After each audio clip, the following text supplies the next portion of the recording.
this guy's house is a pineapple under the sea. SpongeBob. Who said it first? I think it was Matt. Me. Get out of here, Dave. It was me. I said SpongeBob.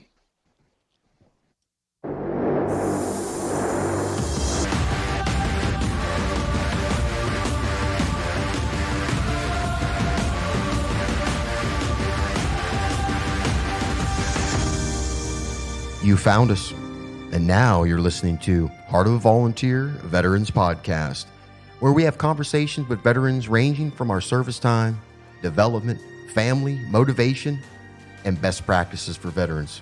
Welcome, and enjoy the show.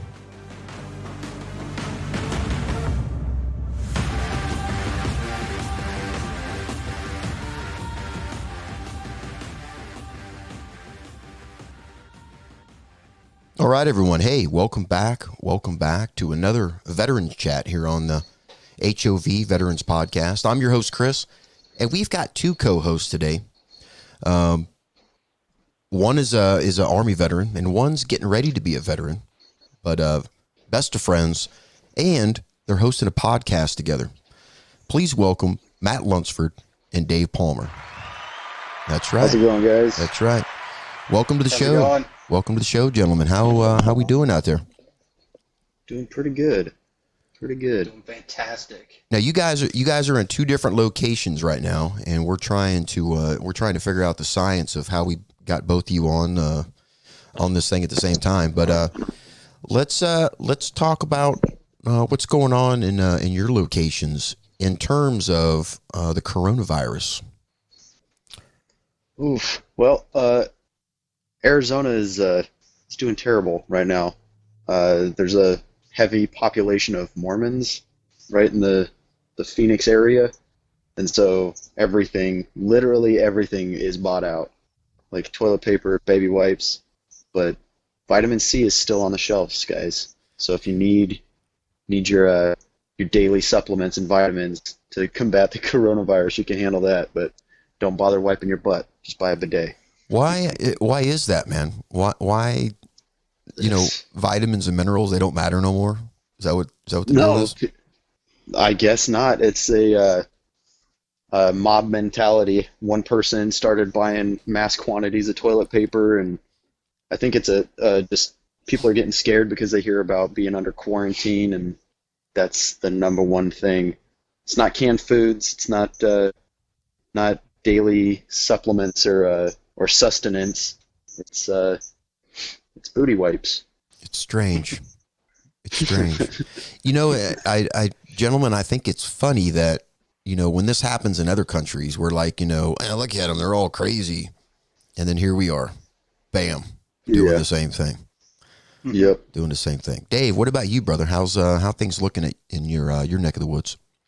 So over here in Colorado, I've asked people like, why toilet paper? Why is that so important? And they're saying a lot of people are getting not paid leave or vacation if their job gets shut down for like 2 or 3 weeks, and they just want to make sure they have everything they need. And I guess butt wipes is just a hot topic right now. And then being in the Army, they're doing a lot of good precautions for not doing formations higher than platoon level, so no company, no battery, no battalion, no brigade formations. So we're trying to keep everything condensed down in terms of the, what we do in formations every day.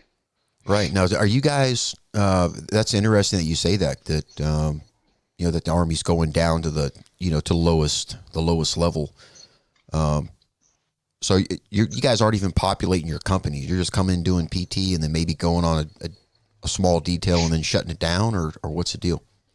Yeah, so basically in the mornings for PT formations, we don't even do battalion formation or company formations. We do a platoon level formations. They do PT at the squad level, and there's no more going to the gym, no more off-post PT, but if they do PT, it's like it has to be outside. It doesn't matter how cold it is, and if it snows or something like that, then they just say, hey, we just won't have PT, we'll have 930 formation at platoon level. Now, what's happened after that, man? Are you guys, still staying in those small elements like throughout the day, or is like the workday, been getting cut kind of short? So work days are getting cut kind of short. So there's no more staying past 1600. And whenever we do command maintenance, we do like 2 or 3 people on one truck at a time. And throughout the work week, if the only thing that's getting pushed down is at company level, and if there is a tasking that comes down from battalion or brigade, then they take a detail that's 20 or 30 man or less, and that's basically how they're doing it. Yeah. Well, it's good that they make it so you don't stay at work until 1600 or after 1600, because I don't know if you guys know this, but the coronavirus actually doesn't go active until after 1600. Exactly. So, yeah. Really? You have no chance. No, Yeah. you have no chance of getting infected anytime before 1600. But after 1600, lights out. Ooh, coronavirus is on the streets, man. Right. Yeah. That's Better crazy, watch out. man. That's like the purge. It's like, hey, we've, whoever's out there, designing this stuff is, it's like, hey, let's make one where everyone has to like go in their house at 1600. Yeah. And we can just have like the run of the town. Yeah. Good times. Well, hey, you guys, you're in 2 different places, but you seem like you're pretty good buddies. How did this connection happen?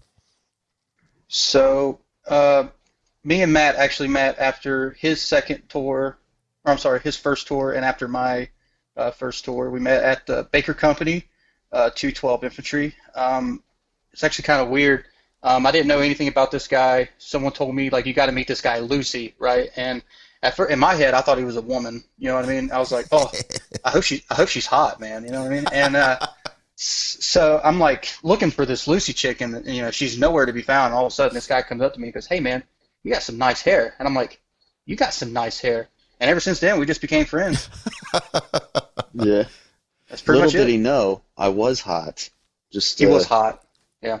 just not in female form. On a different level. Yeah. Yeah. Yeah. Just so people know, Matt Lunceford, they called him Lucy. I call him Yep. I call him Matty. Of course, I call all my Matts, my Matthews soldiers that I've always called him Matty. I don't know why. Yep. But heck yeah. So the nickname Lucy actually came from my first deployment, when my first and only unit, actually, Baker Company 212, where I met Chris. Actually, he was my first sergeant during my first deployment to the Korengal Valley. Hey. But I got to Baker Company. My last name is Lunceford, but everybody was mispronouncing it. Lunceford, lunchbox, Lunceford. So it kind of just had like this weird progression, and then everybody was calling me Lunchbox, Lucifer, Satan, and then it just got shortened to Lucy, and it's kind of been a thing ever since. So, it's surprising, man, because if somebody would have called you that in like junior high or high school, you'd be like a boxing champion right now. But you did it around you got it from a bunch of infantrymen, and it's like, well, they named me Sue. Oh well. yeah, nothing I can do about that. Yeah, just get on the saw and go to work. Yeah. All right, well, guys, hey, gentlemen, this is your first time on the podcast, so let's go ahead and just kind of give a little background, your military history and what you're kind of leaning towards now, and then we'll jump in and talk about your new podcast you got coming out. Yeah. Well, I grew up super duper Mormon, very, very religious background, religious family. I'm sure there's a lot of other people that have experienced the same situation, maybe a different religion, but you wake up, go to church on Sunday mornings, no matter what, even if you could be bleeding from your eyeballs and you're getting dressed, going to church. Anyway, my dad was military, his dad was military, so it was kind of just the next step for me when I got to an age where I could. So I joined the Army and went to Fort Carson after basic training. Baker Company 212, went on one field problem. I was the little bitch boy because I was a brand new private, right? So I was doing all the super hard stuff, just basically being a private, not knowing any different. And about a week, well, it was about a month after that field problem, we got deployed and went to probably the toughest place on the face of the planet. But I wouldn't change it. I wouldn't change it for anything. and did 10 years in the military, and then got med boarded out, and now I'm living back in Arizona. Got a wife and a little baby girl, and the 2 boys that I had with my ex-wife. Went through a divorce while I was clearing, actually, while I was getting out. So I had the stress of exiting the military and being a civilian again, trying to figure my life out, as well as being single again and having to go through a divorce. So it was a whole lot of fun happening all at once. Right. We're gonna have to get you on here, man, for a SOG episode. Both of you, actually. And just you guys can just lay out your whole life. You know what I'm saying? Talk about it. Yeah. It'd be a good time. Be a good time. Dave, what about you, brother? Yeah, man. So I was actually really bad in school, and my dad pretty much said I wasn't going to amount to anything. I was like a waiter for like 2 or 3 years, and I hated it. The last straw for me was whenever a table came in at 11:59 when we closed at midnight. Some lady got mad because I put tomatoes on her burger, which I didn't do it, and she threw it at me, and I said, "Screw this." So in the first attempt that I made to go into the military, I actually tried to go into the Navy because my whole family was Navy, and nobody's so perfect.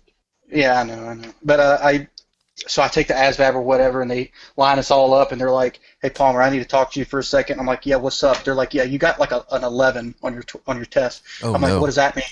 Like, you scored an 11, and I was like, "Well, I'm screwed. I can't even join the military." And then my mom actually hired a tutor. I got a big upgrade. I got like a 41 or something. Then I was able to join the Army as a fire support specialist, a Fister, and my one and only unit has always been Fort Carson. I've been at Fort Carson for 10 years and never left. My first tour was in 2012. I went to the Cunard Providence. I was at Cop Blessing, which they renamed Cop Nongalam. And I went on one field prob. I went to JRTC. I was the night shift RTO, and I did the best that I could at that position. And my platoon sergeant came out and said, "Hey, you're going to Cop Nongalam." And this was like not even a year in the Army. I think I joined in 2011, I believe, and went to the Kandahar Providence 2 times. After that, I went to Fob Apache, and then I went to Camp Dwyer for my last tour. And now looking at a Met board, getting out probably within like the next year. What do you got going on, man? As of right now, just doing this podcast with Matt, going through my Met board process, and trying to get everything ready to go before I get out of here.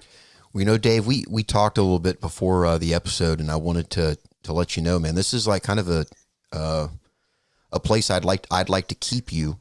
It's kind of in the, talking to me on the podcast, having you come on the podcast and talk about this. You said you're 6 months out, right? A little 6 months and some change. Yeah. And kind of outline this, like how things are going, how you're feeling about it. I think these things are important. Just because you're trying to re-image yourself so you can come out here and get after it faster. You know what I mean? Right. They talk about, flattening the curve. We want to do the same thing for new veterans getting out, flatten this learning curve. And I think one of the big things you've got is you've got Matt in your corner, man. You've got a best friend that's been out here, taking shots in the chin, as a veteran that can definitely help you out and get you through some tough times, maybe even some understanding. You know what I mean? Oh yeah. Yeah. Yeah. Good stuff. You guys got it. You guys got it set up, man. I'm excited. I'm excited for you guys. We're excited. I'm excited. Well, let's talk about It's Debatable, the podcast. That's the title of it. It's Debatable. Where did this idea come from? So the idea actually was very random. Like, Matt is my tattoo artist / barber whenever the hell I see him. Right. And so we would literally, he'd be cutting my hair, he'd be doing a tattoo, and I'm like, "Hey man, what do you think of this?" And then, we would just have very deep intellectual conversations at the same time, being a little humorous. And, whenever he left and he went to Arizona, it fucking killed me. And I was like, man, I hope, we can do something with this, because I know like our chemistry is different. And basically one day I was like asking him about something. I don't remember the topic, but And I was like, dude, we should start a podcast, or we should start like some kind of conspiracy show or something like that. And he's like, hell yeah, man, let's do it. And then randomly, I sent him a picture of like just some art that had our names on it, and like, you know, our first idea was Lucy and Dave's tattoo and debates. Terrible name, right? And just I sent him some work art, and he's like, dude, that is so cool. And at that point, I knew I had a good friend, because that shit sucked. I know it sucked. And he was jumping on your energy. Yeah. Oh, he was feeding, and I was like, okay, cool. So, and then one day I just was like, hey man, I got some gear that I'm sending you. It should be there tomorrow. He's like, what is it? I'm like, it's stuff for a podcast. He's like, oh, so we're actually doing this? I'm like, yep. So completely impulsive, and I do not regret it one single bit. So and that's how it started. So you sent him, you know, some microphone business so you guys could get started. You guys already done an episode? We done one episode, yep. Yep, just kind of test the waters. I like it. Oh, yeah. Like it. So what is It's Debatable? What's it all about? What's the the content going to be? So we cover a lot of different things, a lot of different topics, everything from pop culture to politics, religion, conspiracy theories, and hot social issues like gun control. I know we're planning on doing an episode on concealed carry versus constitutional carry, the ifs and whys type thing. But we've began talking to each other throughout the timelines that we've done. We've kind of gotten inside of these topics in a way that we don't think or don't see other people discussing it, at least not to great lengths or in number. And I think that's a huge thing for people to do, is just to ask questions.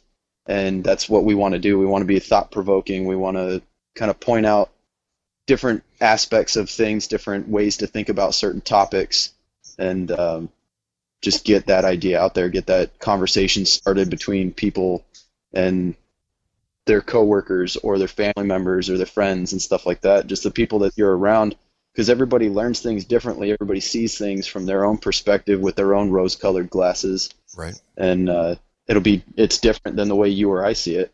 And if you don't ever talk to them, you don't ever ask the question, then you never know. Yeah. Are you guys planning on having guests and things like that on? Absolutely.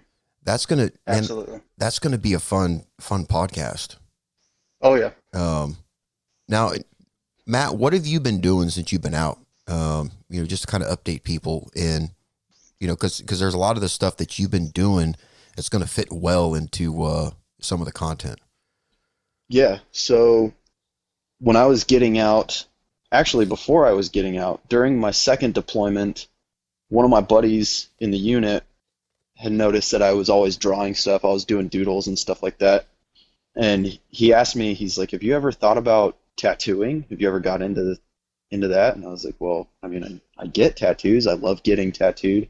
I love the artwork behind tattoos, and I appreciate it, but I've never taken lessons. I've never learned how to tattoo. And I'm active duty military, so I don't have time to do an apprenticeship or anything like that. Yeah.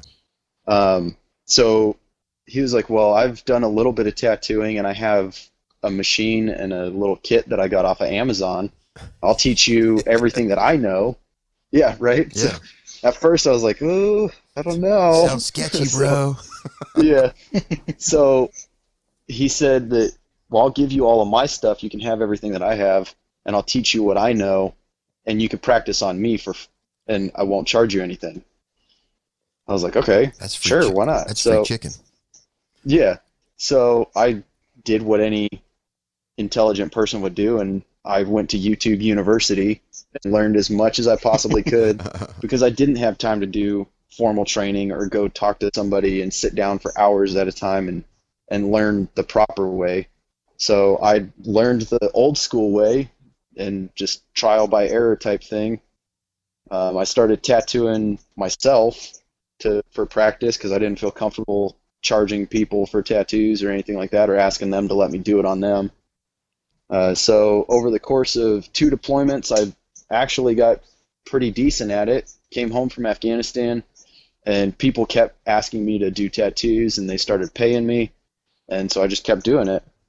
Fell in love with it. I've talked to a couple of different tattoo artists and taken some like one-on-one courses, had them watch me do tattoos and kind of critique me. But I love it. Then when I was getting out of the military, I started thinking, well, what do I want to do with the rest of my life? You know, like I don't want to go from this to just another job. You know, I don't have a whole lot of marketable skills outside of the military because, you know, like my entire job was like shooting, you know. Right. I mean, I can be a rifle instructor, or I can be a hitman, or I can go do something private sector, you know. But I knew I wanted to be my own boss, wanted to do my own thing, and kind of look however the hell I felt like, because I was sick of people telling me that I couldn't have my hair a certain way or couldn't do this, couldn't do that. And the military is super strict on that. So I've always been into hair care products and stuff like that, like pomades and everything. And so I kind of gravitated towards barbering. Yeah. And I was so sick of seeing people with like PX haircuts. Yeah. I hate those. Oh my goodness, dude! Like, I'm not knocking the 3 fingers of death, but not every head shape can rock that. You know, like that doesn't look good on everybody. But so I went to barber school, graduated barber school, started doing that, and then I ended up moving to Arizona and got licensed, or not licensed, but took some NRA courses and got certified to be a NRA instructor for pistol and rifle, and just been cutting hair, doing tattoos, and teaching gun courses. Very nice. Yeah, that's going to fit in good, man. That's going to fit in good. Dave, what about you, man? What skills are you bringing to your show, brother? So I don't know about skills that's coming into the show. I think it's just more of just a curiosity of life, really, for me. But I know, like, when I get out, I'm definitely going to be some sort of fitness trainer. I'm a certified fitness trainer or personal coach and nutritionist, specialized in like strength and conditioning. And also helping people with special needs. That's kind of where my specialty lies. But in terms of just what I'm going to bring to the show, I'm really just bringing a curiosity to life. I mean, I'm not one of those people that get rambunctious and crazy when the word Trump gets uttered. You know what I mean? I'm someone that has a very intellectual thought process. Mm-hmm. I think realistically, and I'm more than willing, even if it's just a bum on the street, like I have no problem having a conversation with the guy wanting to know what his life was like and, you know, what his curiosities are. Man, I hope you take off there, man, in the training business. I saw some pictures of you online because we just became friends on Facebook. You got some guns, bro. You know what I'm saying? Hey, man, I worked hard for those guns. You got some guns, man. Yeah. I'm telling you, man, spread the word, man. Spread the word. And I'll tell you what, Dave, when you start getting closer, man, let's get you on the podcast. Let's do a saga. And, once you get to like where you're going to be working at and training folks, let's get that out too. Maybe there's some veterans. Absolutely. Maybe there's some veterans around the Phoenix area that are looking for another veteran to help them, get over, like you said, maybe get over an injury, get their health back, get their health and their strength back up. And that'd be good stuff, man. Absolutely. Definitely good stuff. Let's do it. No, so what are we talking? We got guests. Are we doing audio and video on the podcast, or is it just audio, or what are we doing? It's both. So we're doing video and audio. We're uploading just the audio to Podbean as a podcast series. Right.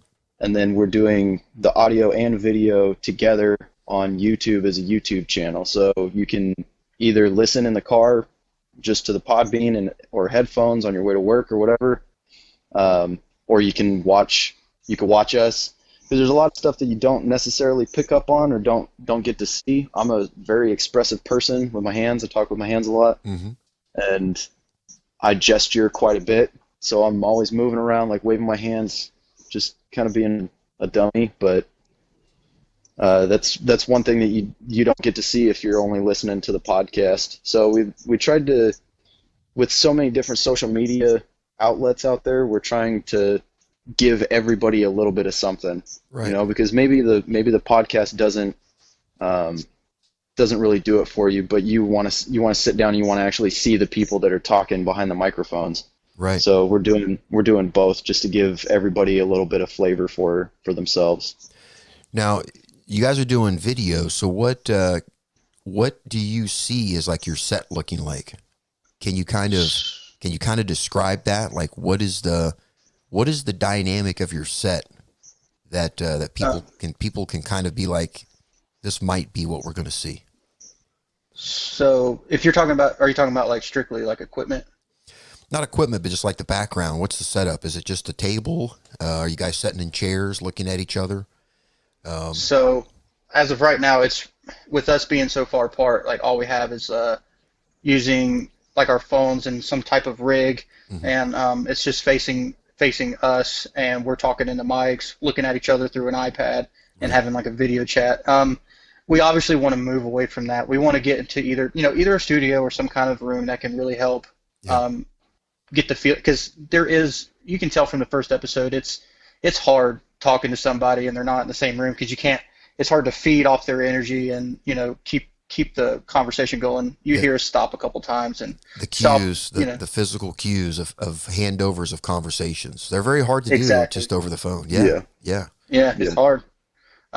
I know at some point. So when I go to Arizona, I'm looking into buying a studio for us, and basically I don't want any For me, I just don't like having distractions behind me. I like having maybe a flag or two up or something like that, but I want people to be focused on what we're talking about, and get into the nitty gritty about politics, conspiracy theories, and stuff like that. Really listen to what we have to say and what other people have to say.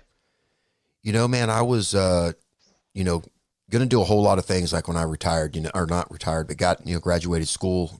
One of where I'm going to end up now is in Tulsa. I'm going to spend some time there. I've actually been looking at renting space for the studio. A couple of reasons for that. One, it's nice to have it here at my house because it makes it good, but you do it like away from the house and it gets you out. And then once again, when you have guests, they're not coming to your home. You know what I'm saying? Yeah. But I think you guys are going to be good with like your format, rocking it from a studio at home for a while. But you may get to the point where you have to move out. You get some sponsors and things like that, and things start moving for you.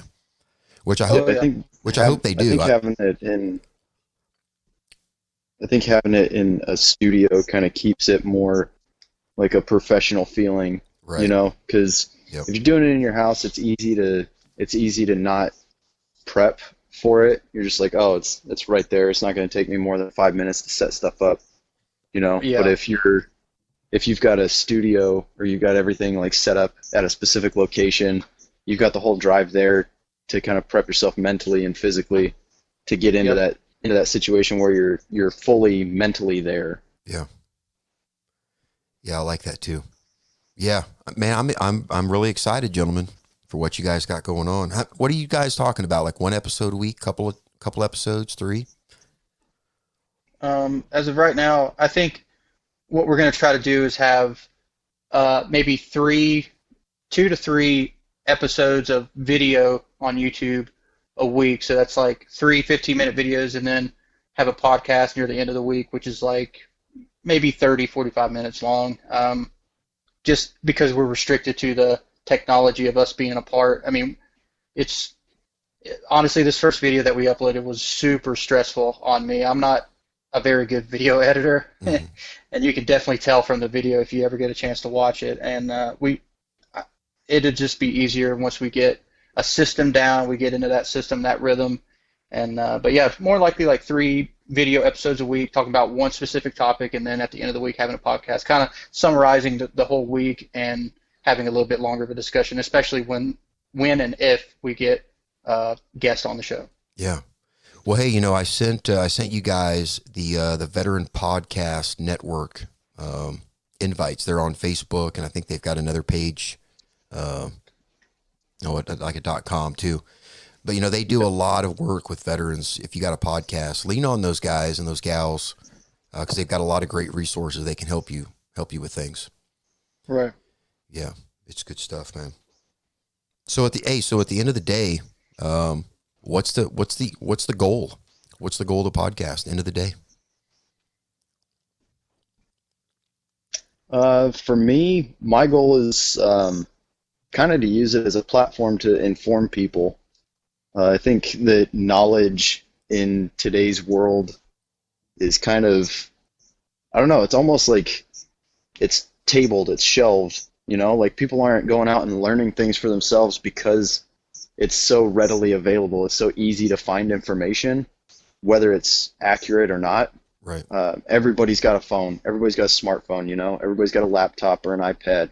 So instead of learning things just to have that knowledge or to learn something that intrigues you, people are just kind of going about their day, like moseying through. And then when they need to know something, they go to the Google machine. Right. So people aren't going into libraries as much. People aren't reading books. People aren't just delving in and searching for information because they want to know things. They're just accessing it on the internet when they need it. Right.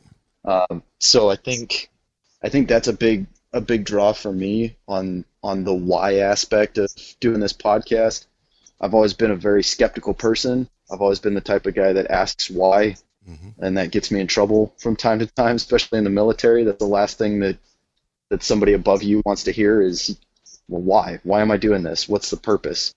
And I think that once people start getting to that point where they're asking those questions and they're delving into these topics a little bit more and finding out for themselves and doing their own research instead of just hearing things and taking that at face value, I think people are going to be a lot more informed, and it's going to be a lot harder for the wool to be pulled over people's eyes, regardless of the situation that they're in or the information they're dealing with. Yeah, definitely, man. Critical thinking is a problem that we have. Mm-hmm. Yeah. People come to college to learn critical thinking, and it's hard to imagine that it will atrophy if you don't use it. You'll fall right in line with the rest of the sheep and start thinking just like them. Yeah, without a doubt. What about you, Dave? Yeah, so for me, when it comes to what we want to accomplish, for me, I'm kind of a sensitive person too, in terms of being a realistic thinker. It's just people that disagree with one another tend to hate one another. And one thing I want to really bring to the show is me and Matt disagree. No matter how good of friends we are, we disagree on a lot of things. And one thing that we never had issues with is, even though we disagree, we have no problem being civil. And that's kind of what I would love for the world to kind of understand. And maybe, I know that the world's not going to have the exact same thought process as we have, but if you can disagree with someone and still be civil with them, I think that goes a long way. And that's one thing I really want to accomplish with this show. Yeah, I'm excited to see the discourse between you both. It's something to have, a discussion going back and forth, and having somebody be like, no, I see your point. Yeah. And they're honest and they're genuine. You know what I mean? Yeah. And that's gonna be refreshing, man. I'm excited. I'm excited for you guys' show. I really am. Awesome. I really am. It's kind of interesting because I do a lot of people watching. Mm-hmm. It's one of my favorite pastimes. I just love watching people and how they interact with each other. I know that sounds creepy. Sounds creepy as hell, but I do it. And just watching people interact, especially when they're kind of on edge or somebody's already irritated, mm-hmm. they're just sitting there and you can see a shift in their posture and how they carry themselves and their body language. They're just sitting there and they're pissy about it, And so they're not listening to what the other person's saying in order to hear them. They're listening to wait for the pause so they can talk and argue their point.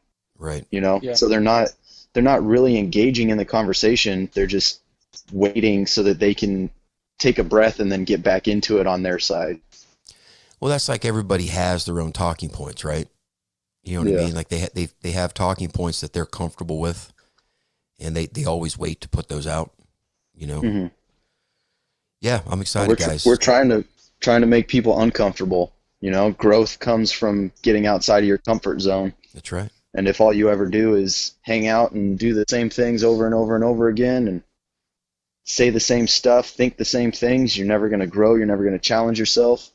And I think that's another big one that I want to do is just kind of force people to think, get them out of their comfort zone, make them uncomfortable. Right. And that's when people really shine. Yep, it's going to be good. All right, gentlemen. Hey, we have come up to the CoHost challenge. That's right. Ooh. That's right. The man. CoHost challenge. Since I have two veteran co-hosts on today, we're going to have you guys challenge each other, and whoever gets the correct answer, the first correct answer wins, and it's the best of 5. Are you both ready? Yeah. Oh yeah. I'm going to ask you 5 questions. Just sound off if you got the answer. Whoever gets the answer right, they get points for it. Are you ready? Okay. Yeah. Yep. Who is Sarah Connor? I don't know. Oh, Terminator. All right. What country produces the most coffee in the world? Brazil. Who said that? Matt. What percentage of human body is water? 70%. Oh. All right. Hey, here we go. This guy is a pineapple. This guy's house is a pineapple under the sea. SpongeBob. SpongeBob. Who said it first? I think it was Matt. Get out of here, Dave. It was me. I said SpongeBob. All right, so we're tied up. This is the winner. There's only one correct answer. What's the best podcast out today? Heart of a Volunteer Veterans Chat. Oh, Dave got it. With the win, the sneak. Well done, my friend. Well done. Hey, It's all right. Hey, We Matt, gotta it's make not him- my we gotta fault make that him you don't feel listen better. to the double tap, man. He tapped his foot twice to inform us that something was coming when he said it first. This will be on a test. Oh, man, you guys are fun. Well, hey, guys, man. I want to thank you guys for coming on, man, and being for having the courage to jump out there and get a show going. Right? It's nerve-wracking. It's hard.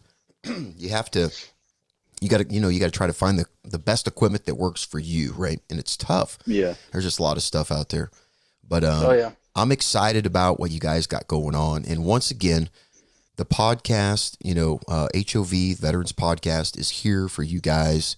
So whenever you want to push it, you're ready to light it up and start having dedicated episodes coming out, then let me know, and we'll have you back on, and I'll keep talking about it. Maybe we'll run a couple ads to run on some of the episodes so people can get some extra ears to it. Oh yeah. All right, gentlemen. Hey, I'm going to do the co-host closeout and leave the last words to you. The show is yours. All right. Well, guys, just touching back on It's Debatable. We're on all the major social media accounts. We've got Instagram, we've got a Facebook, we've got Twitter, and our No podcast Snapchat. on Podbeam. Yeah, we don't have Snapchat. Once we get into the same state, once Dave decides to be a decent human being and move down here, then we'll get a Right. Snapchat, and we'll run Snapchat as well. If you've got anything that you really, really are just dying to hear people talk about, go ahead and send it to one of our social media accounts. I'm personally running all of those, so I will respond to every single one of them. We're deeply looking forward to hate mail. We're going to do an entire episode at least once a week, or at least once a month. We'll be touching on all of the hate mail that we get, because it's going to come. We're talking about a lot of different things, a lot of different topics from a lot of different avenues of approach. And like I said, we're trying to make people think. We're trying to make them uncomfortable. So inevitably, there's going to be some haters out there, and we're looking forward to it. This is what we're doing, what we're trying to do, and we want to hear from you guys. We can't have a successful show if we don't get comments and concerns and gripes and complaints and stuff from you guys. So Yeah, just a caveat off that, for me, this is something that I've been wanting to do for a while, and having Matt as my co-host is going to be um, it's going to be an awesome experience, and this is one thing I've been really looking forward to ever since me and him had this conversation 2 weeks ago. And for me, we really want to have your guys' intake on what you think of our show, what you think of our content, and we want to give what the fans want to hear and what the people want to hear. And so our email is mldpdebates@gmail.com. Please send us mail, send us comments, what you guys want to hear, what you hate about our show, and we'll be sure to get back to you.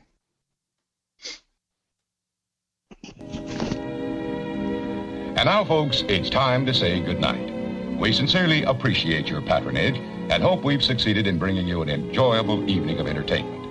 Please drive home carefully and come back again soon.